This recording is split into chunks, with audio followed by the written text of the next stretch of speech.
ఐం హ్రీం శ్రీం మహాసత్వాయై నమః. మహాసత్వాయై నమః. సత్వం అంటే సత్వ బలం. సత్వం అంటే బలం. దుష్ట శిక్షణ రక్షణ చేయాలంటే బలం ఉండాలి. సృష్టిలో నిరంతరం గుణదోషాల సంఘర్షణ జరుగుతూనే ఉంటది. మరి గుణాలను రక్షించాలన్నా, ధర్మ సంస్థాపన చేయాలన్నా అవసరమైనటువంటి శక్తి అమ్మవారి దగ్గర ఆ దివ్య శక్తి ఉన్నది. అందుకే మహాసత్వాయై నమః అంటున్నారు. ఆ తల్లి దుర్గముడిని, మహిషాసురుణ్ణి, శుంభుల్ని నాశనం చేసి భూమిని నిలబెట్టింది. అందుకనే మహాసత్వాయై నమః అనేటువంటి పేరు సార్థకమవుతుంది. ఇంకో అర్థం ఏంటంటే సత్వం అంటే గుణం. అమ్మ సకల సద్గుణాల రాశి. నిర్గుణాలు కూడా ఉన్నప్పటికీ కూడా లోకంలో మనకి అందరికీ కనిపించాలి, నిలబడాలి లోకంలో అంటే గుణమయిగా ఉంటుంది తల్లి. మనకి దుర్గా సప్తశతిలో చెప్తారు, గుణాశ్రయ గుణమయి అంటే అమ్మవారిని వర్ణిస్తారు అట్లా. కాబట్టి తల్లి నిర్గుణమే కానీ సకల సద్గుణాలతో ఉన్నట్లుగా మనకి కనిపిస్తూ ఉంటది లోకంలో. ఇక సత్వం అంటే ఇంకో అర్థం ఏంటంటే ఉనికిని సత్వం అంటారు. అమ్మవారు ఉందా లేదా అనేటువంటి సందేహానికి తావే లేదు. ఎందుకంటే అమ్మే భూమి రూపంలో ఉంది. ఇక్కడ భూమి ఉనికి ఉన్నంత కాలం అమ్మ ఉన్నట్లే. సూర్య చంద్రాదులు, నక్షత్రాలు ఇలా ఇవన్నీ ఉన్నాయంటే వాటి రూపంలో అమ్మ దర్శనమిస్తున్నట్లే. కాబట్టి అమ్మ మహాసత్వ అని దేవి భాగవతంలో అమ్మని ఆ విధంగా కీర్తిస్తూ ఉన్నారు. ఓం ఐం హ్రీం శ్రీం మహాశక్తి ఐ నమః. మహాశక్తి శక్తి జగత్తులను నిర్మించాలి, బ్రహ్మాండాలను నిర్మించాలి అంటే మాటల నిర్మించిన జగత్తును నడిపించాలి. మళ్ళా ఎంత శక్తి కావాలి? కాబట్టి ఈ జగత్తు నిర్మాణానికి, పోషణకి, లయానికి సంబంధించి మహాకార్య నిర్వహణ చేసేటువంటి అపూర్వ శక్తి ఆ మహాశక్తి. అందుకే అమ్మని ఇక్కడ మహాశక్తి అయిన మహా అంటూ ఉన్నారు. ఇక అగ్నిలో దాహక శక్తి, గాలిలో శోషించే శక్తి, భూమిలో ప్రాణశక్తి, ఆకాశంలో శబ్దశక్తి, జలంలో రసశక్తి, ఇవన్నీ అమ్మవారే. మరి ఒక శరీరం ఆవిర్భవించింది అంటే అందులో ఎన్ని ఎముకలు, ఎన్ని రకాల మజ్జ, కొవ్వు, ధాతువు, ప్రాణ విశేషాలు ఉంటాయి. మరి అవన్నీ కూడా అమ్మ యొక్క శక్తి స్వరూపాలే. అందుకనే అమ్మని మహాశక్తి అని ఈ మంత్రం ద్వారా తెలియజేస్తూ ఉన్నారు. అందరినీ పని చేయగలవారిగా చేసే శక్తి అమ్మది. అందుకనే అమ్మని మహాశక్తి. ఓం ఐం హ్రీం శ్రీం మహారథియై నమః. మహారథ్యై, రతి, మహారథి అంటే అలౌకికమైనటువంటి ప్రీతిని మహారథి అంటారు. లౌకికం కాదు, అలౌకికమైనటువంటి ప్రేమ, అలౌకికమైనటువంటి ప్రీతిని మహారథి అంటారు. తన భక్తులందరినీ కూడా కన్న తల్లిలాగా సాగి వారిపై ఇంత అని చెప్పనలేదు కానీ ప్రేమ చూపిస్తుంది తల్లి. ఆ కరుణ ఇటువంటిది అని చెప్పలేము, అంతటివి ప్రేమని తల్లి చూపిస్తుంది. అందుకే కన్న తల్లి ప్రేమే గొప్పది. అయినప్పటికీ కూడా నిజమైన ప్రేమ పెంచిన తల్లి కూడా ఒక్కోసారి వస్తూ ఉంటది. అదిగో దేవకి నందులు, దేవకి వసుదేవులు శ్రీకృష్ణ కన్న తల్లిదండ్రులు. అయినప్పటికీ పెంచింది ఎవరు? యశోదమ్మ, నందుడు కదా. వారు మరి శ్రీకృష్ణ పెంచి వారి యొక్క అపూర్వమైనటువంటి మాతృ ప్రేమను జీవించింది యశోదామాత కదా. కాబట్టి అవ్యాజమైనటువంటి ప్రేమ యశోదమ్మ కూడా జీవించింది. సరే, ఇక్కడ ఏం చెప్తున్నారంటే కేవలం ఆ ఒక్క ప్రేమ కాదు, ఎవరి మీద ఎలాంటి ప్రేమ చూపించాలో అలాంటి ప్రేమ చూపిస్తుంది ఆ జగజ్జనని. అందుకనే ఆ చూపించేటువంటి ప్రేమని మహారథి అంటున్నారు. మహారథి అలానే మహాకామేశ్వరుడు యొక్క పత్ని కాబట్టి, భార్య కాబట్టి అమ్మవారు. అందుకని ఆమెను మహారథి అని ఇక్కడ పేరుతోటి సంబోధిస్తూ ఉన్నారు అమ్మని. ఓం ఐం హ్రీం శ్రీం మహాభోగాయే నమః. మహాభోగాయ నమః అంటే భోగం. భోగాలు రకరకాలు ఉంటాయి, అనేక సుఖాలు ఉంటాయి. ఇదిగో అన్ని రకాల భోగాలు, అన్ని రకాల సుఖాలు ఉన్నది అమ్మకి. ఒకటా రెండా? అమ్మ ఎక్కడుంటుంది? సుధాసాగర మధ్యస్థ అని చెప్పుకున్నాం.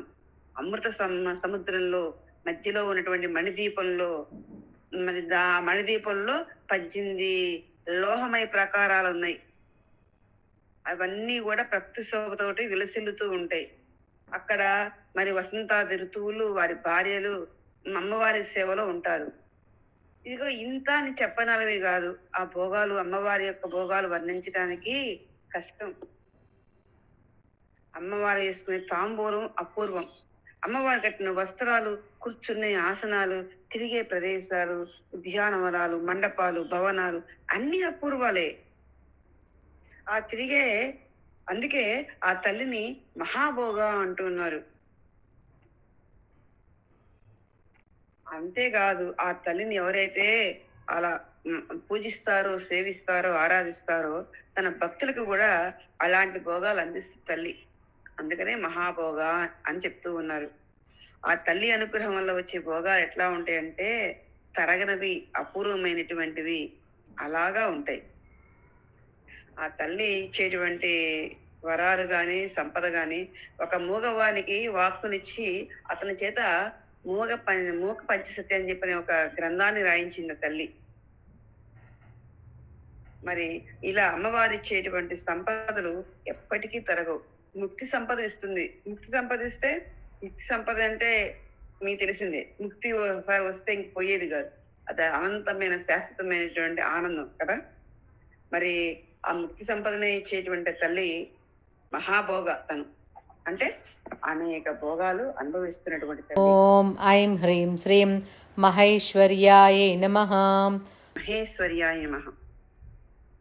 మహా ఐశ్వర్యం, గొప్ప ఐశ్వర్యంతో కూడింది అమ్మవారు. ఐశ్వర్యం అంటే ఈశ్వరస్య భావన ఐశ్వర్యం అని శ్లోకం నిర్వచనం అన్నమాట. ఈశ్వరస్య భావన ఐశ్వర్యం అంటే ఈశ్వరుడు యొక్క లక్ష్యమే ఐశ్వర్యం. ఈశ్వరుడు అంటే అధిపతి. ఇదిగో ఈ చరాచర జగత్తంతటిని పరిపాలించే పరమాత్మ ఈశ్వరుడు. ఆయనకు శక్తినిచ్చింది కాబట్టి అమ్మని ఇప్పుడు మహేశ్వరి అని పిలవాలి. కాబట్టి అమ్మను మించిన ఆధిపత్యం గాని, ప్రభుత్వ అధికారం గాని మరి ఎవ్వరికీ లేదు. సమస్త లోక ఈశ్వరి అమ్మ. ఆమె జగద్ధాత్రి అని శ్రీమద్ దేవి భాగవతం ఆమెని ఆ విధంగా కీర్తిస్తుంది. ఇక ఇవన్నీ కాదు, ఊతు సుఖాలు కాదు, అన్ని అమ్మ దగ్గర మన అమ్మ ఆ యొక్క అనుగ్రహం పొందితే ముక్తి సంపద కూడా అమ్మే ప్రసాదిస్తుంది. అది అంతకంటే ఐశ్వర్యం ఉంది. మా శాశ్వత ఆనందం కంటే ఐశ్వర్యం ఏముంది? అదిగో ఆ మహా ఐశ్వర్యాన్ని ప్రసాదించేదే తల్లి. అంటే ముక్తి ప్రదాత మహేశ్వరి నమః. మహా ఐశ్వర్యాన్ని ప్రసాదిస్తుంది. ఓం ఐం హ్రీం శ్రీం మహావీర్యాయే నమః. మహావీర్యాయ నమః. అమ్మవారు మహాపరాక్రమం గలది, వీర్యవంతం అన్నమాట, మహావీరురాలు. అమ్మ యొక్క ప్రభావం ఇంత అని చెప్పడానికి చాలదు, చెప్పనలవి కాదు. అమ్మ వేలాది చేతులు, కాళ్ళు, శిరస్సులు, కళ్ళు, సర్వవ్యాపకమైన లోకాలన్నిటి కూడా శాసించేటువంటి ఆ మహావీరుడు, ఆ పరమాత్మ ఆయన యొక్క భార్య. అందుకనే ఆ మహావీర్య అని ఈ మంత్రంలో చెప్తూ ఉన్నారు. అంటే సర్వలోక వ్యాపకుడు, అంతటా శిరస్సులు కలిగి, అంతటా కళ్ళు, వేలాది చేతులు ఉన్నటువంటి ఆ పరమాత్మ యొక్క భార్య పరమేశ్వరి మహావీర్య అని చెప్తూ ఉన్నారు ఈ శ్లోకంలో. ఇక రెండో అర్థం ఏం చెప్పుకోవాలంటే సకల లోకాలని సృష్టించి, పోషించి, లయం చేయగలిగేటువంటి అద్భుత సామర్థ్యాన్ని వీర్యం అంటారు.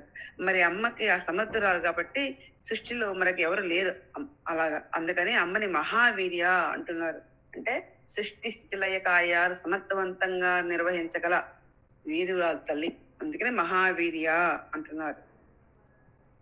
ఇక ఎంతటి శత్రువైనా, ఎంతటి పరాక్రమవంతుడైనా అమ్మవారి ముందు గట్టిపోచి కింద లెక్క. కాబట్టి అమ్మని మహావీర్య అంటూ మరొక భావంతో కూడా కీర్తిస్తూ ఉన్నారు ఇక్కడ. అంటే ఒక పదానికి అనేక అనేక రకాలుగా మనం వ్యాఖ్యానం చెప్పుకోవచ్చు. ఈ విధంగా అమ్మని మహావీర్య అనేటువంటి దాంతో చెప్పారు. ఓం ఐం హ్రీం శ్రీం మహాబలాయే నమః. మహాబలం అంటే చాలా గొప్ప బలం ఉన్నది అమ్మకి. వాయు రూపంలో జగత్తును కదిలిస్తుంది అమ్మ. అందుకని అమ్మని మహాబల అన్నారు. మహాబలుడు అనే పేరు వాయుదేవుడికి ఉంది. అందుకనే కదా భీముడు, కీచకుడు, శల్యుడు, బలరాముడు వీళ్ళంతా కూడా మహాబలుడు. ఇదన్నీ మనకు మహాభారతంలో వస్తుంది. ఇక పంచభూతాల రూపంలో ఉంది కూడా అమ్మే. అందుకని అమ్మని మహాబల అంటున్నారు. ఈ మహాబల అనేది కూడా అనేక రకాల పేర్లతో చెప్పుకోవచ్చు. బలిచక్రవర్తి రూపంలో దానబలం గురించి చెప్పింది కూడా అమ్మే. అలానే రాములు వారికి బల అతిబల అనేటువంటి విద్యలని విశ్వామిత్రుడు నేర్పుతాడు. అదిగో ఆ విద్యల రూపంలో ఉంది కూడా అమ్మే, మహాబల. అందుకనే అమ్మని మహాబల అంటున్నారు. ఇలా ఇంకా ఆత్మబలం, బ్రహ్మబలం, జ్ఞానబలం ఇలాంటివన్నీ కూడా అమ్మ దగ్గర మనం పొందవచ్చు. కాబట్టి అమ్మ ఇలాంటి బలంతో కూడి ఉన్నది కాబట్టి ఆమెని మహాబల అని ఈ మంత్రంలో మనకి తెలియజేస్తూ ఉన్నారు. ఓం ఐం హ్రీం శ్రీం మహాబుద్ధిహేయై నమః.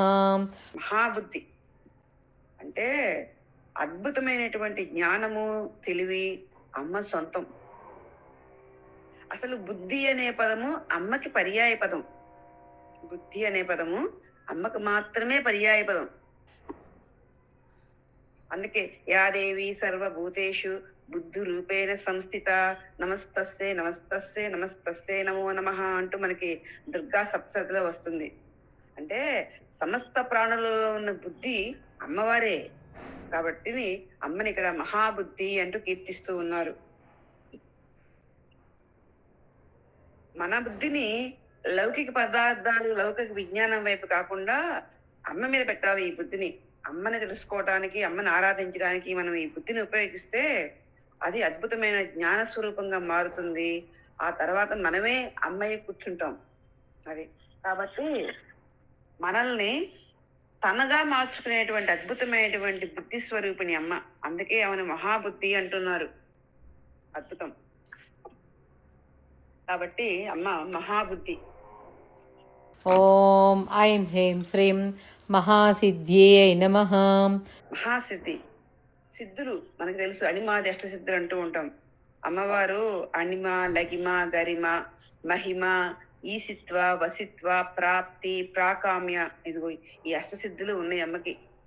అయితే వీటికి అతీతమైనటువంటి సిద్ధి, సృష్టిని కూడా చేయగల శక్తి కూడా తనకు ఉంది.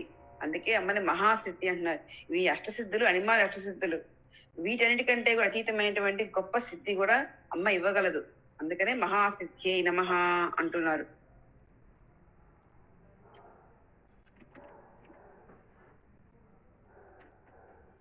తర్వాత తన భక్తులకు జ్ఞాన సిద్ధిని ఇచ్చి జ్ఞానాదేవ కైవల్యం అంటే జ్ఞానం మాత్రమే కైవల్యాన్ని ఇస్తుంది అనేటువంటి మహావాక్యాన్ని సత్యం చేస్తూ మోక్షాన్ని ఇస్తుంది తల్లి. అంటే మన బుద్ధిలో జ్ఞానాన్ని ఇచ్చేది తల్లే. ఆ జ్ఞానాన్ని ఇచ్చి ఆ జ్ఞానంతో మనకు కైవల్యాన్ని ప్రసాదించేది కూడా తల్లే. అందుకే అమ్మని మహాసిద్ధి అని ఈ మంత్రంలో మనకి తెలియజేస్తూ ఉన్నారు. ఓం ఐం హ్రీం శ్రీం మహాయోగీశ్వరేశ్వర్యై నమః. మహాయోగీశ్వరేశ్వర్యై నమః. ఈశ్వరుడు అంటే ప్రభువు, అధిపతి. ఈశ్వరి అంటే ఆయనను కూడా ఏలేటటువంటి తల్లి ఈశ్వరి.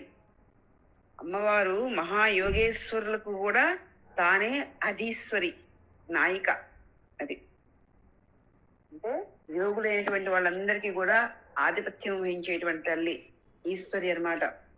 అందుకే మహాయోగీశ్వరి అని చెప్తూ ఉన్నారు ఇక్కడ. వశిష్ఠుడు, అత్రి మహర్షి వీళ్ళందరూ కూడా ఎంతో మహాయోగులు అన్నమాట వీళ్ళు. మరి వీళ్ళందరూ ఉపాసించేది అమ్మనే. కాబట్టి అమ్మ మహాయోగేశ్వరీశ్వరి. ఇక సనందుడు, సనకుడు, సనత్ కుమారుడు, సనత్సుజాతుడు వీళ్ళు కూడా మహాయోగీశ్వరేశ్వరులే. అలానే శ్రీకృష్ణుడు, శివుడు వీళ్ళు కూడా శివకేశవులిద్దరూ కూడా నిరంతరం అమ్మని పూజించి మహాసిద్ధులయ్యి యోగీశ్వరులు అయ్యారు అని చెప్పని పురాణంలో చెప్తూ ఉన్నారు. కాబట్టి అట్టి వారికి కూడా ఈశ్వరి అమ్మ మహాయోగీశ్వరేశ్వరి అన్నమాట. అందుకనే ఈ తల్లిని ఈ మంత్రంలో మహాయోగేశ్వరేశ్వరి అంటూ స్తుతిస్తూ ఉన్నారు. ఇక కాత్యాయని వ్రతం చేసేటప్పుడు కాత్యాయని మహాభాగే మహాయోగి నదీశ్వరి అంటారు. అంటే ఏంటంటే అమ్మవారు మహాయోగేశ్వరేశ్వరిగా ఉన్నప్పుడు కాత్యాయని రూపంలో ఉందంట. కాత్యాయని రూపంలో ఉండి మహాయోగినిగా ఉందన్నమాట ఆమె. అందుకని ఆ విధంగా అక్కడ స్తుతిస్తున్నారు. కాబట్టి తల్లి మహాయోగీశ్వరేశ్వరి అంటే యోగీశ్వరులందరికీ కూడా ఈశ్వరి. అది ఓం ఐం హ్రీం శ్రీం మహాతంత్రాయే నమః. మహాతంత్రాయే నమః. మనకి ఇంత ముందు శ్లోకంలో వచ్చింది, అమ్మ సర్వతంత్ర స్వరూపిణి అని చెప్పుకున్నాం. వాగ్దేవతకి చెప్పారు. అయితే ఎన్ని తంత్రాలు ఉన్నాయో లెక్కే లేదు. మరి అవన్నీ ముందు ఇహాన్ని ఆ తర్వాత పరాన్ని ఇస్తాయి ఆ తంత్రాలన్నీ. మరి ఈ సృష్టిలో అన్నీ అట్లా ఇస్తూ ఉంటాయి. ఇక తర్వాత మనం తెలుసుకోవాల్సింది తంత్రాలు కొన్ని రకాలు ఉన్నాయి. భైరవి తంత్రం, శ్రీవిద్య తంత్రం, కులార్ణవ తంత్రం, జ్ఞానార్ణవ తంత్రం అంటూ ఇవన్నీ కూడా ఉన్నాయి. ఎవరిచ్చారు అంటే మహాత్ముడైనటువంటి ఈశ్వరుడు అందించాడు. ఈ తంత్రాలతోటి కుండలిని శక్తిని జాగృతం చేసుకోవచ్చు. కుండలిని శక్తిని జాగృతం చేసి మానవునికి ఏం చేస్తాయి, తర్వాత చివరికి బ్రహ్మానందాన్ని ప్రసాదిస్తాయి. ఇక దీంట్లో భైరవి తంత్రం అయితే భూత భవిష్యత్తు వర్తమానాలు తెలుసుకోవచ్చు. భైరవి తంత్రాన్ని ఉపాసన చేసేటువంటి వాళ్ళకి భూత భవిష్యత్తు వర్తమానాలు తెలుస్తాయి. అయితే అది ఎవరికి వాళ్ళు కాదు, సద్గురువుల ద్వారా స్వీకరించి సాధన చేయాలి. ఇక శ్రీ విద్య తంత్రంలో అమ్మ సర్వ యోగ శక్తులు ప్రసాదిస్తుందంట. శాశ్వత మణిదీపాల్లో నివాసాన్ని కల్పిస్తుందంట. కులార్చన తంత్రంలో ఏం చేస్తుంది అంటే మహోన్నతుని చేస్తుందంట చేసేటువంటి సాధకుడిని. ఇలా తంత్రాలు అనేక ఉన్నాయి. అయితే ఇవన్నీ ఎందుకు చెప్పుకుంటున్నామంటే ఇవన్నీ కూడా అమ్మవారి యొక్క సర్వరూప విశేషాలను అనుగ్రహించేటువంటి మంత్రసారం, ఏకైక ఈశ్వరీ స్వరూపమైన మహాతంత్రం ఒకటి ఉంది. తంత్రోపాసకుడైనటువంటి వాడు ఇదిగో తంత్రోపాసనాదీశ్వరో భవతి సాధక. అంటే ఎవరైతే తంత్రోపాసన చేస్తారో అతడు అమ్మవారే అవుతాడు, అంటే ఈశ్వరీ స్వరూపాన్ని పొందుతాడు అని ఈ మంత్రం ద్వారా మనకు చెప్తూ ఉన్నారు. కానీ చెప్పేది ఏంటంటే సర్వశాస్త్ర విశేషాలని అమ్మవారే, అన్నీ అమ్మే. కాబట్టి అన్నిటికీ మూలం కూడా అమ్మే. అందుకనే అమ్మవారిని ఇక్కడ మహాతంత్ర అంటున్నారు. అంటే అన్ని తంత్రాలకి మూలం అమ్మ. ఓం ఐం హ్రీం శ్రీం మహామంత్రాయే నమః. మహామంత్రాయే నమః అంటే అమ్మవారు చెప్తుంది ఏమని, నేనే మంత్రస్వరూపాన్ని అని చెప్పింది.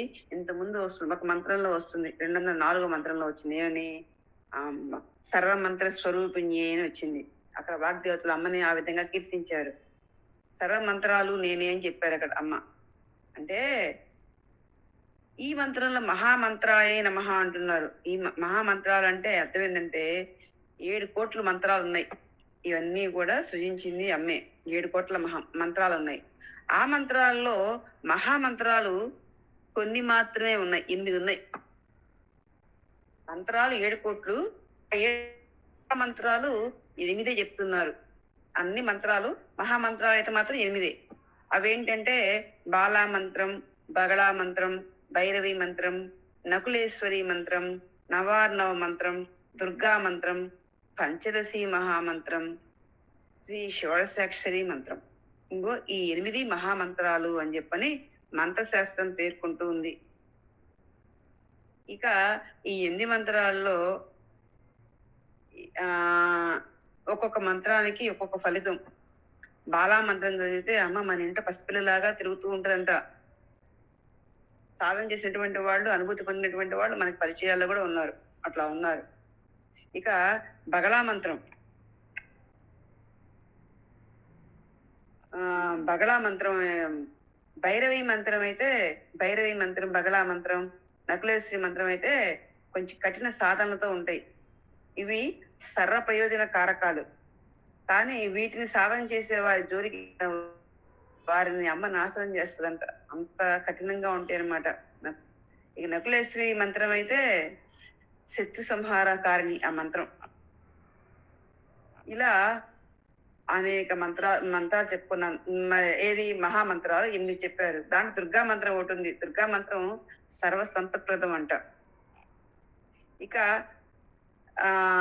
7వ మంత్రం, 8వ మంత్రం ఏంటంటే పంచదశి మంత్రం, శ్రీ షోడశి మంత్రం. ఈ మంత్రాలు ఇక తిరిగే లేదు. ఇది తిరుగులేని పరాకాష్ట మహామంత్రాలు అంటారు వీటిని.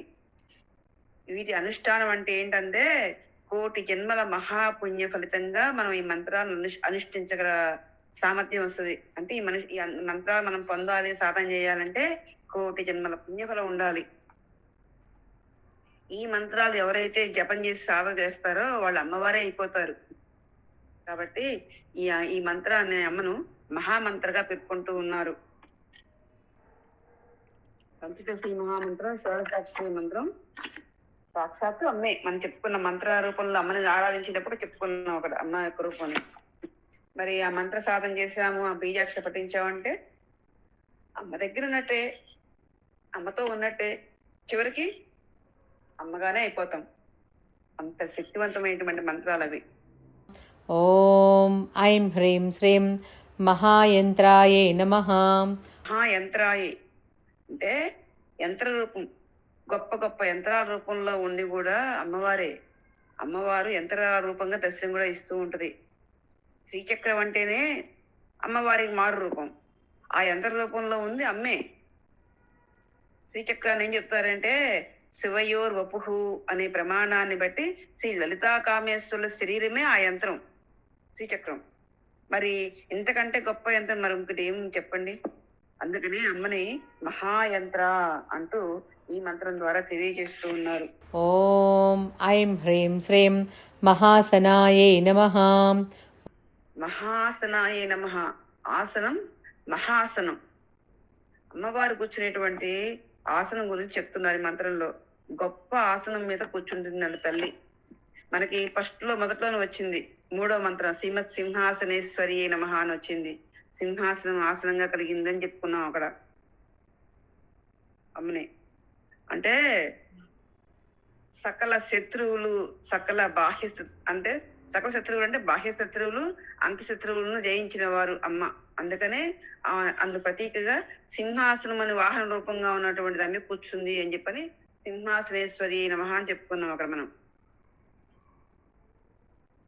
అమ్మవారిని సనక సనందాదులు ఒకసారి అమ్మ నీవు ఆసనంగా స్వీకరించే వస్తువు ఏమిటి అని అడిగారు.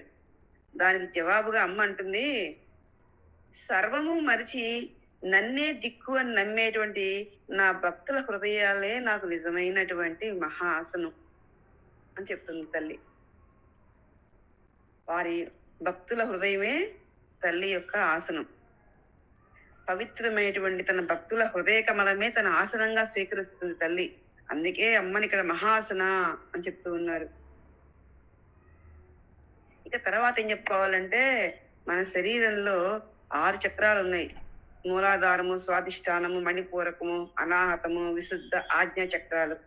ఈ 6 చక్రాల్లో ఒక్కొక్క రూపంలో ఒక్కొక్క ఆసనంలో ఆసీనురాలే ఉంది తల్లి. అంటే 6 చక్రాల్లో కూడా ఒక్కొక్క రూపంలో ఆసీనురాలే ఉంది తల్లి. అందుకనే ఆమెని మహాసన అంటున్నారు. ఇక ఈ 6 చక్రాలు దాటిన తర్వాత సహస్రాల కమలం చేరి అక్కడ భక్తులకి అమృతత్వ స్థితిని అందిస్తుంది అక్కడ కూర్చుని తల్లి. కాబట్టి అమ్మని ఇక్కడ మహాసన అని కీర్తిస్తూ ఉన్నారు. ఇక మంత్రాలు, యంత్రాలు, తంత్రాలు వీటిలో కూర్చొని మహాసనగా భక్తులకి శీఘ్ర ఫలప్రాప్తిని అందిస్తుంది తల్లి. అందుకనే కాళికా పురాణం ఆమెని మహాసన అంటూ కీర్తిస్తుంది. ఓం ఐం హ్రీం శ్రీం మహాయాగక్రమారాధ్యాయై నమః. మహాయాగ క్రమారాధ్యాయై నమః. మహాయాగం, అంబా యాగం అనేది చాలా గొప్ప యాగం. స్వయంగా వేదవ్యాసుల వారు జనమేజయుడికి దేవి భాగవతాన్ని వినిపించిన తర్వాత చివరికి నీ తండ్రి అయినటువంటి పరీక్షిత్తు మోక్షం పొందాలి అంటే అంబాయాగం చేసి తీరాలి అని చెప్పాడు. అప్పుడు అంబాయాగాన్ని జనమేజయుడు చేశాడు. ఇప్పటికి నేటికి 5,000 సంవత్సరాల క్రితం జరిగింది ఆ అంబాయాగం. అప్పుడు చేసిన తర్వాత పరీక్షిత్ మహారాజు దివ్య రూపాన్ని ధరించి మణిద్వీపానికి వెళ్ళటం జనమేజయుడు కళ్ళారా చూశాడంట. కాబట్టి ఈ యాగంతో ఆరాధిస్తే, ఈ యాగంలో ఆరాధించబడే తల్లి యొక్క రూపాన్ని మహాయాగ క్రమారాధ్య అంటూ చెప్తూ ఉన్నారు. ఓం ఐం హ్రీం శ్రీం మహాభైరవ పూజితాయై నమః. మహాభైరవ పూజితాయై నమః. భీ అంటే భైరవుడు అని పేరు. భీ అనే శబ్దం చేసేటువంటి వాడు భైరవుడు. సాక్షాత్తు పరమేశ్వరుడే భైరవ రూపంలో పుట్టాడు కాబట్టి ఆయన మహాభైరవుడు అయ్యాడు. ఆయన చేత పూజింపబడే తల్లి కాబట్టి ఈమె మహాభైరవ పూజిత అంటూ ఉన్నారు. ఇక మనకి ఈ కథ తెలుసు ఏంటంటే, బ్రహ్మదేవుడు విష్ణుదేవుడు ఇద్దరిలో ఎవరు గొప్ప అంటే ఎవరు గొప్ప వాదం చేసుకుంటూ ఉంటారు. ఆ ఇద్దరి మధ్యలో వారి మధ్య వచ్చిన యుద్ధం ఆపడం కోసం శివుడు లింగ రూపంలో ఆవిర్భవించాడు. ఆ లింగం యొక్క ఆద్యంతాలు ఆది మొదలు అంతం ఎక్కడ కనుక్కోవడానికి చెప్పని వాళ్ళు బయలుదేరతారు. అప్పుడు విష్ణుమూర్తి ఏమో వరాహ రూపంగా ధరించి కిందకి వెళ్తాడు. తర్వాత బ్రహ్మ ఏమో హంస రూపం చేసి ఆ లింగం పైకి వెళ్దామని ప్రయాణం చేస్తూ ఉంటారు. కానీ ఆది అంతాలు కనుక్కోలేకపోతారు. కానీ అప్పుడే శివుడి పూజకి వెళ్ళి వస్తూ ఉన్నటువంటి మొగలి పువ్వు కామధేనువు శివలింగం పై నుంచి ఆ రెండు కూడా ఆ బ్రహ్మదేవుడికి కనిపించినాయి. బ్రహ్మదేవుడు చెప్పినట్టుగా వాళ్ళు అసత్య సాక్ష్యం పలుకుతారు. విష్ణుమూర్తితోటి మేము మొదలు చూసాము అని చెప్పని, అదే శివలింగం చివరి అంత చూసామని చెప్పమని బ్రహ్మదేవుడు కోరతాడు. అప్పుడు ఆ రెండు మొగలి పువ్వును కామదేవుని అంగీకరిస్తారనమాట. ఆ అసత్యం పలికినందుకు శివుడికి కోపం వచ్చి ఆ కాలభైరవుని సృష్టించాడు. ఆయన ఆ అసత్యం కారణంగా ఆ బ్రహ్మదేవుడి యొక్క 5 తలలో ఒక తల ఖండించేశాడు ఆ మహాభైరవుడు. అప్పటి నుంచి బ్రహ్మదేవుడికి 4 ముఖాలే ఉంటూ ఉన్నాయి. ఆ బ్రహ్మ కపాలము భైరవుని చేతికి అంటుకుపోయింది. ఆయన కాశీకి రాగానే ఆ కపాలం ఊడిపడి అది దొల్లుకుంటూ పోయి బదరీ చేరింది. అదిగో అదే బదరీలోని బ్రహ్మ కపాలం. ఈ బ్రహ్మ కపాలం దగ్గర ఏం చేస్తారంటే, బ్రహ్మహత్య పాప నివారణకి, లోకాలను సంరక్షించడానికి మహాభైరవ రూపంలో ఉన్న శివుడు అమ్మవారిని పూజించాడు. కాబట్టి అమ్మకి ఈ మహాభైరవ పూజితాయ నమః అనేటువంటి పేరు సార్థకమైంది. ఈ కాశీ ఖండంలో చెప్తారు ఏంటంటే, ఈ బ్రహ్మ కపాలం చేతికి వచ్చినటువంటి భిక్షాటం తీసుకున్నాడు ఎవరు? భైరవుడు. తర్వాత కాశీ ఖండంలో చెప్తారు, బ్రహ్మ కపాలం అనే కపాలంతో భిక్షాటని వెళ్ళాడు శివుడు అని చెప్పని చెప్తారు. సరే, ఏదైనా సరే చెప్పేది ఏంటంటే, మహాభైరవుడి చేత పూజించబడి తల్లి అని చెప్తానికి మనకి ఈ ఘట్టాన్ని తెలియజేశారు. ఓం ఐం హ్రీం శ్రీం మహేశ్వరం మహాకల్ప మహాతాండవ సాక్షిని యై నమః. మహేశ్వర మహాకల్ప మహాతాండవ సాక్షిణ్యై నమః. కల్పం అంటే ఏంటి అర్థం ఏంటంటే, ఈ చరాచర జగత్తంతా కూడా ప్రళయకాలంలో కలిసిపోతుంది. ఆ ప్రళయకాలంలో అంతా అవ్యక్తునికి వెళ్ళిపోయినప్పుడు ఒక మహేశ్వరుడు ఒక్కడే మిగులుతాడు. ఆ సమయంలో ఆ ప్రళయకాల రుద్రుడు చేసేటువంటి మహా నృత్యం ఆనంద తాండవంగా మహా తాండవంగా పిలుస్తారు దాన్ని. ఆ తాండవాన్ని చూసే శక్తి ఇంకెవ్వరికీ ఉండదు. ఎందుకంటే ఆ సమయంలో ఇంకెవరు ఉండరు కాబట్టి. అంతా నశించిపోతారు. అంటే అంతా అవ్యక్తంలోకి వెళ్ళిపోతారు. ఎవరు ఉండరు. మరి ఇక ఉండేదెవరు? కుజుని చేత ఈ పని చేయిస్తున్నటువంటి శ్రీ మాత మాత్రమే ఉంటుందక్కడ. కాబట్టి ఆయన నృత్యం చేయగలగటానికి ఆ తల్లి శక్తి మాత్రమే మూల కారణం. అంటే ఆయన మహాతాండవ నృత్యం చేయాలంటే శక్తి కావాలి. శక్తి అంటే ఎవరు? అమ్మ. కాబట్టి శక్తి మాత్రమే ఇక్కడ ఉన్నది. కాబట్టి ఇక్కడ తాండవ సాక్షిని ఏం చెప్తున్నారు అంటే అర్థం ఏంటంటే ఆ మహాతాండవానికి సాక్షిగా అమ్మవారే ఉన్నారు అని మనకి ఈ మంత్రం ద్వారా తెలుస్తుంది. మహాప్రళయ కాలంలో మహాశివుడు చేసేటువంటి ఆ తాండవానికి, మహేశ్వరుడు చేసేటువంటి ఆనంద తాండవానికి, మహాతాండవానికి సాక్షిగా ఉంది ఎవరు అంటే ఎవ్వరూ లేరు, ఒక అమ్మ తప్పితే. ఎందుకంటే ఆ అమ్మ శక్తి స్వరూపిణి. ఆయన తాండవం చేయాలంటే శక్తి కావాలి. మరి కనుక శక్తి స్వరూపిణిగా ఆమె ఉన్నది. అందుకనే ఇక్కడ మహాతాండవ సాక్షిణ్యే నమః అంటూ చెప్తూ ఉన్నారు ఈ మంత్రంలో. ఓం ఐం హ్రీం శ్రీం మహాకామేశ మహిషియే నమః. మహాకామేశ మహిష్యై నమః. ఈ చరాచర జగత్తంతా నిజంగా అమ్మవారే. ఆ తల్లి తన లీలతోటి తన శరీరాన్ని రెండుగా చేసుకుంది. అర్థం చేసుకోండి. తల్లి అంతా ఉన్నది తల్లే. తన యొక్క శక్తితోటి తన శరీరాన్ని రెండుగా చేసింది. అమ్మవారు ఒక ఆసనం మీద కూర్చొని తన నిజలీలతో రెండుగా మారింది. ఇదంతా ఎప్పుడు జరిగింది అంటే సృష్టి ఆదిలో జరిగింది. రెండు రూపాల్లో ఒకటి మహాకామేశ్వరి, రెండవది కామేశ్వరుడు. ఆ మహాకామేశుడే అమ్మవారి భర్త. సహజంగా మన్మధుడు సుందరాకారుడు అంటాం, కానీ ఇదిగో ఈ మహాకామేశుడి సౌందర్యం చెప్తున్నారు.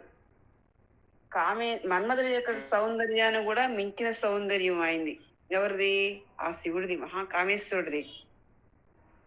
కోటి మన్మధుల అహంకారం అణిచివేసేటువంటి సౌందర్యం. ఎప్పుడు 16 సంవత్సరాల యువకుల్లాగానే ఉంటాడంట ఆయన. 5 ముఖాలతోటి, ఒక్కొక్క ముఖానికి 3 కళ్ళతోటి, అనేక మణిభూషణాలతోటి ఉంటాడు. ఆయనకి 10 చేతులుంటాయి.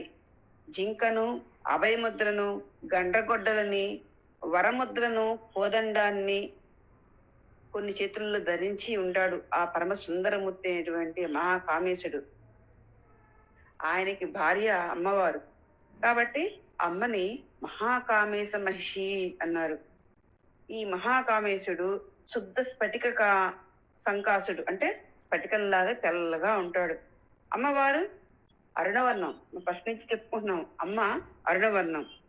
మరి ఈ ఇద్దరు ఒకరితో ఒకరు కలిసి ఒకే ఆసనం మీద దర్శనమిస్తే ఆ వర్ణాల కలయికతో కూడిన రూపాన్ని ఎవరైనా చూసి తీరాల్సిందే. అది మామూలు కళ్ళకి దర్శనం కాదు, యోగ దృష్టికి మాత్రమే దర్శనమిస్తుంది. అదిగో ఆ భాగ్యం కోసమే భక్తులు ఇటువంటి వారు పరితపిస్తూ ఉంటారు. ఆ మహాకామేశ్వరి పట్టమహిషి అమ్మవారు. అందుకే మహాకామేశ మహిషి నమః అని మంత్రం ద్వారా మనకి తెలియజేస్తూ ఉన్నారు. ఓం ఐం హ్రీం శ్రీం మహాత్రిపుర సుందరీయై నమః. మహాత్రిపుర సుందరి. మామూలుగా జీవులందరికీ కూడా కర్మల్ని అనుసరించి శరీరాలు వస్తూ ఉంటాయి.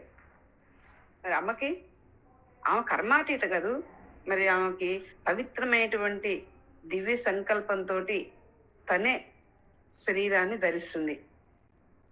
జీవులకైతే శరీరం ధరించడానికి స్వేచ్ఛ లేదు, ఎందుకంటే కర్మబద్ధులు వాళ్ళు. అమ్మ మాత్రం స్వేచ్ఛ శరీరవాణి, అంటే ఆమెకి ఇష్టమైతే శరీరం ధరిస్తుంది, లేకపోతే లేదు. ఆమె కావాలనుకుంటే శరీరం ధరిస్తుంది తప్పితే లేకపోతే అవసరం ఏం లేదు.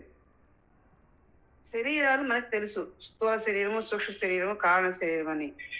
ఈ 3 శరీర రూపంలో ఉండే శక్తి స్వరూపిణి అమ్మవారు. స్థూల శరీరం గాని, సూక్ష్మ శరీరం గాని, కారణ శరీరంలో శక్తిగా అమ్మ ఉన్నది. అది కాబట్టి ఈ 3 శరీరాలను ఏమంటారంటే 3 త్రిపురాలు అని పిలుస్తారు. త్రిపుర అంటే 3 పురాలు. ఈ 3 పురాలకి ఆ తల్లి శక్తినిస్తూ ఉన్నటువంటి ఆ రూపంలో ఉంది కాబట్టి ఆమెని త్రిపుర సుందరి అన్నారు. సుందరి అంటే సుందర అంటే మిక్కిలి లేదా అధికమైన సంతోషపెట్టినది, మిక్కిలి లేక అధికంగా సంతోషపెట్టినది అని అర్థం. త్రిపురాలను సంతోషపెట్టినది కాబట్టి అమ్మని త్రిపుర సుందరి అని అంటున్నారు. ఇక త్రిపుటి మనకు తెలుసు. త్రిపుటి ఆ త్రిపుటి రూపంలో ఉంది కూడా అమ్మే కాబట్టి అమ్మని త్రిపుర సుందరి అని పిలుస్తున్నారు. ఇక జీవులందరికీ కూడా పాంచభౌతికమైన శరీరం ఉంటుంది. ఏది ఇప్పుడు బతుకున్నప్పుడు. తర్వాత చనిపోయిన తర్వాత పాపాత్ములైతే యాతనా శరీరాన్ని ధరిస్తారు, పుణ్యాత్ములైతే దివ్య శరీరాన్ని ధరిస్తారు. ఇదిగో జీవుడికి ఈ పాంచభౌతిక శరీరము, యాతనా శరీరము, దివ్య శరీరము ఇవేవీ లేకుండా చేసి కైవల్యాన్ని ప్రసాదించి తన సన్నిధికి చేర్చుకునే తల్లి కాబట్టి కైవల్యాన్ని ప్రసాదించే తల్లి మహాత్రిపుర సుందరి. అందుకని ఈ మంత్రంలో మనకి మహాత్రిపుర సుందరి నమః. మనకి ఏ దేహాలు రావు. అది ఓం ఐం హ్రీం శ్రీం చతుషష్ట్యుపచారాఢ్యాయై నమః. చతుష్షష్ట్యుపచారాఢ్యై నమః. చతుషష్ఠి అంటే 64. చతుషష్ఠి అంటే 64. ఉపచారాయ నమః అంటే 64 రకాల ఉపచారాలతో సేవలతో పూజిస్తూ ఉంటారంట తల్లిని. పరశురాముడు ఒకప్పుడు 64 ఉపచారాలతో అమ్మని పూజించారని శాస్త్రాలు చెప్తూ ఉన్నాయి. 64 ఉపచారాలు. 64 ఉపచారాలు. యోగిని దేవతలు కూడా అమ్మని ఈ విధంగానే 64 ఉపచారాలు సమర్పించి పూజిస్తూ ఉంటారు. అమ్మ వీటిని అందుకొని దీవిస్తూ ఉంటుంది. ఈ ఉపచారాలకు అమ్మకు సమర్పించిన వారందరికీ కూడా మహారాజయోగం పడుతుంది. ఈ 64 ఉపచారాలతోటి అమ్మను సేవించేటువంటి వాళ్ళకి మహారాజయోగం పడుతుంది. కాబట్టి ఇలా ఎంతో మంది అమ్మని ఆ విధంగా సేవించి ప్రత్యక్షంగా మహారాజయోగ భోగాన్ని అనుభవించారు మరి అని కాళికా పురాణం కూడా తెలియజేస్తూ ఉంది. ఓం ఐం హ్రీం శ్రీం చతుషష్టి కళామయీ నమః. చతుషష్టి కళామయ్యై నమః. కళలు అంటే విద్యలు. 64 కళలు అన్నమాట. 64 కళలలో అమ్మ ఉంటది. అంటే సంగీతము, నృత్యము, వ్యాకరణము ఇగో ఇలాంటివన్నీ కూడా కళలు అంటూ ఉంటారు. ఇదివరి కాలంలో గురువులంతా కూడా శిష్యులకి ఇవి కళలు నేర్పుతారు. ఎందుకంటే ఇప్పుడు ఒక రాజుగారు ఉన్నారనుకోండి, దొంగను పట్టుకోవాలంటే ఈయన కూడా కొంత నాలెడ్జ్ ఉండాలి. ఉన్నప్పుడు మాత్రమే ఆయన దొంగను పట్టుకోగలుగుతాడు కదా. మరి అట్లా ఈ కళలన్నీ కూడా అమ్మవారి నుంచి ఆవిర్భవించినటువంటివే. అందుకే అమ్మవారు 64 కళలకు నిలయ. అదే ఈ మంత్రం ద్వారా మనకి తెలియజేస్తూ ఉన్నారు. 64 కళలు అమ్మవారి యొక్క రూపాలే. ఓం ఐం హ్రీం శ్రీం మహాచతుషష్టి కోటి యోగిని గణసేవితాయై నమః. మహాచతుషష్టి కోటి యోగిని గణసేవితాయై. మహాచతుషష్టి కోటి యోగిని గణసేవితాయై. అమ్మవారిని సేవించటానికి గణసేవితాయై. అమ్మవారిని సేవించటానికి అమ్మవారే తన శరీరం నుంచి కొంతమంది దేవతామూర్తులు సృష్టించింది. వారిలో మొదటి 8 మంది ఎవరంటే బ్రాహ్మి, మాహేశ్వరి, కౌమారి, వైష్ణవి, వారాహి, మహేంద్రి, చాముండి, మహాలక్ష్మి. ఇదిగో ఈ దేవతలు 8 మంది కూడా అమ్మవారి నుంచి ఆవిర్భవించారు ఆమెని సేవించడానికి. మళ్ళా వీళ్ళ కుక్కలకి ఒక అక్షోభ్యం. మొత్తం 8 మంది చొప్పున 64 కోట్ల యోగిని గణాలు అమ్మ నుంచి ఆవిర్భవించారు. వీళ్ళందరూ కూడా ఈ గణాలందరూ కూడా వీళ్ళందరి చేత అమ్మ సేవించబడుతూ ఉంటుంది. అందుకే అమ్మవారిని ఇక్కడ మహా చతుషష్టి కోటి యోగిని గణసేవిత అంటూ ఉన్నారు. ఈ యోగిని గణ దేవతల వల్ల విద్యను, మనోబలాన్ని, ఆరోగ్యాన్ని, నవయవ్వనాలను, పోషణ, భూరక్షణ, దిక్పాలన ఇలాంటివన్నీ మనం పొందవచ్చు ఈ యోగిని గణాల యొక్క ఆరాధన ద్వారా. ఓం ఐం హ్రీం శ్రీం మను విద్యాయే నమః. మను విద్యాయే నమః. మను విద్య, మను అంటే మనువు అనేటువంటి ఒక అర్థం ఉంది. సకల మంత్రస్వరూపిణి అని ఇంకొక అర్థం ఉంది. సకల మంత్రస్వరూపిణి అమ్మ అని ఒక అర్థం. ఇంకొకటి మనువులు మనకు తెలుసు. మనువులు 14 మంది ఉంటారు. స్వయంభు మనువు, స్వారోచిషి మనువు, రైవత, తామస, ఉత్తముడు, ఇట్లా చాక్షుష, సావర్ణి మనువు, సూర్య సావర్ణి, దక్ష సావర్ణి అట్లా 14 మంది మనువులు ఉన్నారు. వీళ్ళందరూ మనువులు కాబట్టి మనువుల యొక్క సంతానమే మానవులు. మనువులు పరిపాలిస్తుంది, మానవుల్ని మనం, అందుకే మనం మానవులు అయ్యాం. మనువులు మనం పరిపాలిస్తూ ఉన్నారు కాబట్టి మనం అంతా కూడా మానవులమయ్యాం. ఇలా వీళ్ళు మానవులు ఏ విధమైన ఒడిదుడుకులు లేకుండా క్రమశిక్షణతోటి బతకడానికి కొన్ని సూత్రాలు ఏర్పాటు చేసింది అమ్మ. మను విద్య అని చెప్పారు. అందుకని అంటే అమ్మ కొన్ని సూత్రాలు ఏర్పాటు చేసి మనం అందరూ కూడా చక్కగా ఉండడం కోసం, క్రమశిక్షణతోటి ఎటువంటి ఒడిదుడుకులు పడకుండా చక్కగా ఉండడం కోసం కొన్ని సూత్రాలు, నియమ నిబంధనలు, కొన్ని లక్షణాలు అన్ని పొందుపరిచి ఒకటి తయారు చేసి మనువుకి ఇచ్చిందనమాట. అదిగో ఆ మను విద్య ద్వారా మనం పాటిస్తూ మన యొక్క జీవితాన్ని ఆరోగ్యంగా, శాంతిగా కొనసాగించుకోవచ్చు. ఓం ఐం హ్రీం శ్రీం చంద్ర విద్యాయే నమః. పంచదశి మహామంత్రాన్ని మను విద్య అని కూడా ఇంకొక అర్థం ఉంది. పంచదశి మహామంత్ర విద్య, అది కూడా మను విద్య అనేటువంటి పేరు ఉంది దానికి.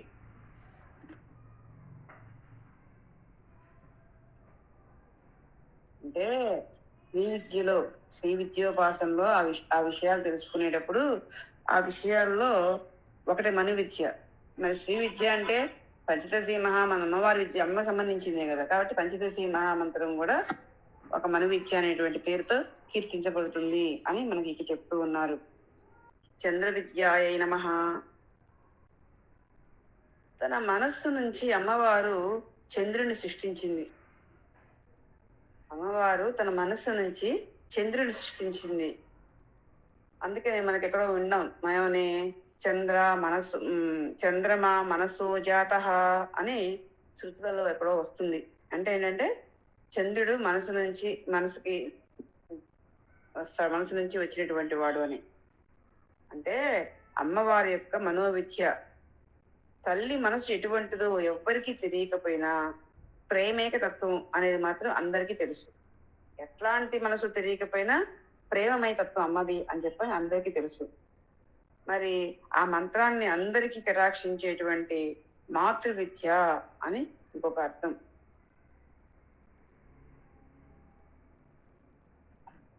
ఇంకా ఇంకొకటి ఏంటంటే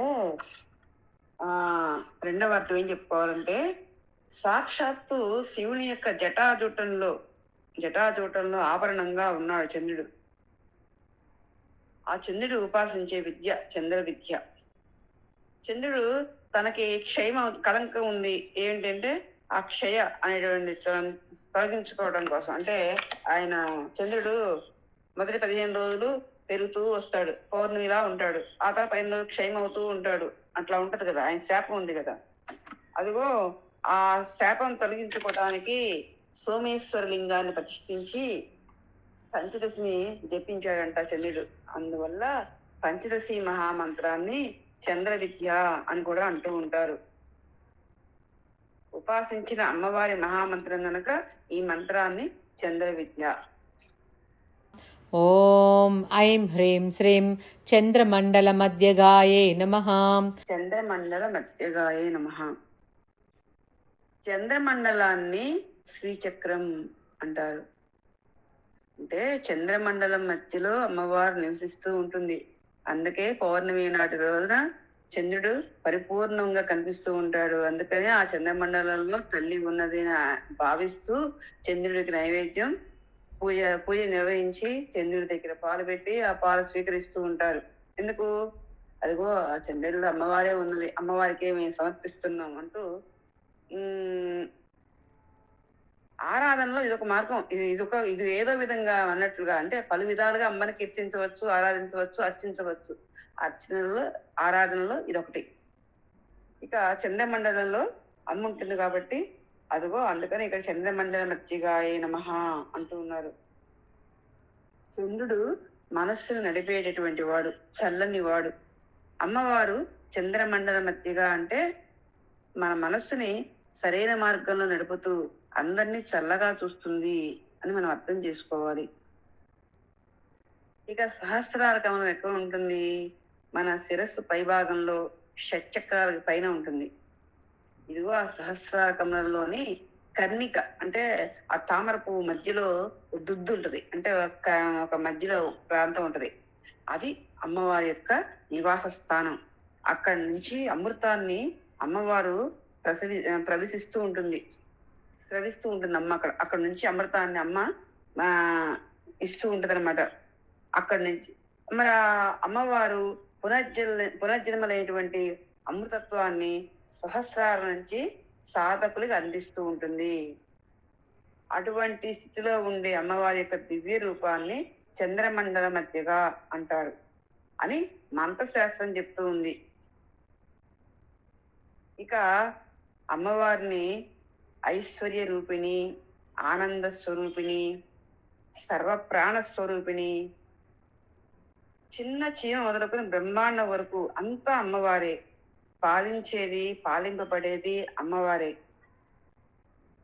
ఇదిగో సమస్త వస్తువుల పట్ల ఉపాసన వల్ల ఇదిగో ఈ అనుభూతి కలగడమే ఆనందం. అదే అమ్మవారు. చంద్రమండల మధ్యగా అంటే చంద్రమండలం మధ్యలో ఉన్నటువంటిది సహస్రార కమలంలో తల్లి అక్కడ ఉండి అమృతత్వాన్ని స్రవిస్తూ ఉంటుంది, సాధకులైనటువంటి వాళ్ళకి ప్రసాదిస్తూ ఉంటుంది. ఏది? అమృతత్వాన్ని. అందుకనే అక్కడ ఉన్నటువంటి తల్లిని చంద్రమండల మధ్యగా అంటూ మంత్రశాస్త్రం కీర్తిస్తూ ఉంది. ఓం ఐం హ్రీం శ్రీం చారు రూపాయే నమః. చారు రూపాయే నమః. రూపము అంటే ఆకారం, చారు అంటే అర్థం ఏంటంటే అందం. అమ్మవారు అందంగా ఉంటుంది.